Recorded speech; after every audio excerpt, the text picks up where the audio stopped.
तर घरगुती गॅस नंतर आता अमरावतीत एलपीजी गॅसचाही तुटवडा निर्माण झालाय। अमरावतीच्या चपराशीपुरा परिसरामधील एलपीजी सिलेंडर सेंटरवर गो गॅसचे दर स्थिर असल्यामुळे गॅस भरण्यासाठी ऑटोंच्या रांगा लागल्या। इतर पंपांच्या तुलनेत गॅस प्रति किलो 15 रुपये कमी असल्यानं गर्दी झाली। तर इतर एलपीजी गॅस कंपन्यांनी किलो मागे 15 रुपये वाढवलेत। काही कंपन्यांकडून 100 रुपये किलो प्रति गॅस विकला जातो। तर याचा आढावा घेतला आमचे प्रतिनिधी सूरज दहाट यांनी। पाहूयात।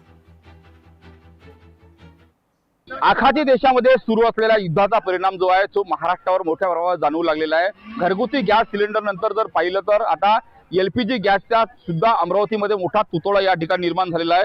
मी सध्या अमरावती शहरातील सुंदरलाल चौकातील गो गॅस या एलपीजी केंद्रावर आहे। या ठिकाणी जर पाहिलं तर मोठ्या वाहनांच्या जे आहे ऑटोच्या एलपीजी गॅस भरण्यासाठी रांगा लागलेल्या। जर पाहिलं तर किमान 100च्या वर या ठिकाणी ऑटो रिक्षा असतील की जे एलपीजी गॅस भरण्यासाठी या ठिकाणी रांगेत या ठिकाणी लागलेले आहे। जर पाहिलं तर सकाळपासून जर पाहिलं तर अनेक ऑटो चालक जे आहे एलपीजी गॅस भरण्यासाठी या ठिकाणी रांगेत लागलेले आहे। आपण काही ऑटो चालकाशी बोलण्याचा प्रयत्न आता काय सांगणार, मोठी रांग लागलेली आहे।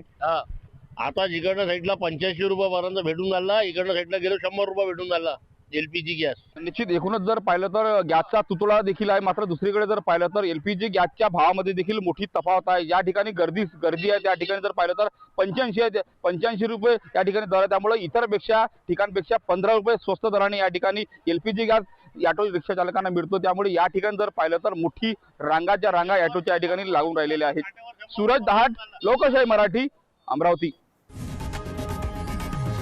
लोकशाही मराठी ऐका, पहा, जागरूक रहा।